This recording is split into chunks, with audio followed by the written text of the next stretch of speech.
In 2005, I was ready to get out of teaching.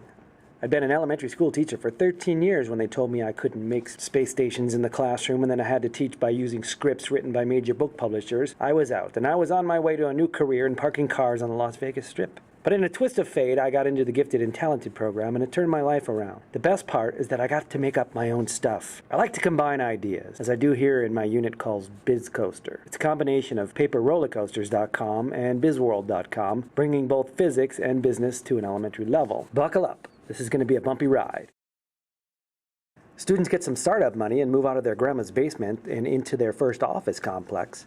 Much like the two Steves, Steve Jobs and Steve Wozniak, and that college kid, Mark Zuckerberg. They meet with a venture capitalist for some startup cash, but get excited when they don't have to pay it back. All they have to do is give 10% of the company to him. That's when they learn about stocks and going public and making a company worth something simply by making some very sound business decisions. I know, we use Oreo cookies to train them about stocks, and this guy stuck with his business when everyone bailed out, and he ended up with 17 Oreo cookies all to himself. The vice president of marketing created the logo using flaming text. The vice president of finance had to create the financial statement using Excel, and the venture capitalist kept track of all on his spreadsheet for all to see. The foundations of the coasters came next and took a long time to make, but in that time stock prices went up and down due to the hurricanes or the boss getting out of the hospital, and oh yeah, there was that time when the rich uncle died and left some sizable cash amount to the company. That helped. As the coasters went up, so did the stocks. The customers, kids not in 5th grade gate, were getting really excited and buzz was stirring. That's when the vice president of marketing used Kerpoof to make a commercial, and the executive director had to decide on how many commercials to run on the major network, our school's morning show called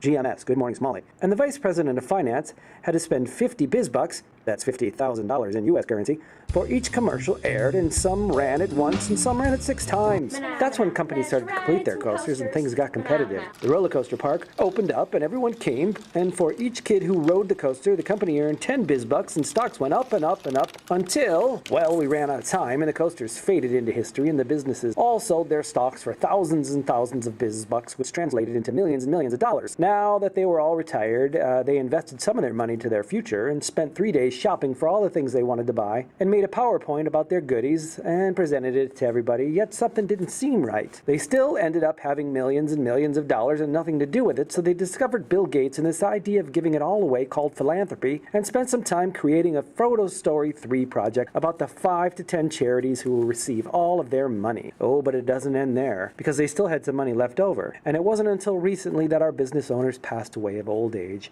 but not before creating their own foundation to take care of things of their choosing for years and years to come.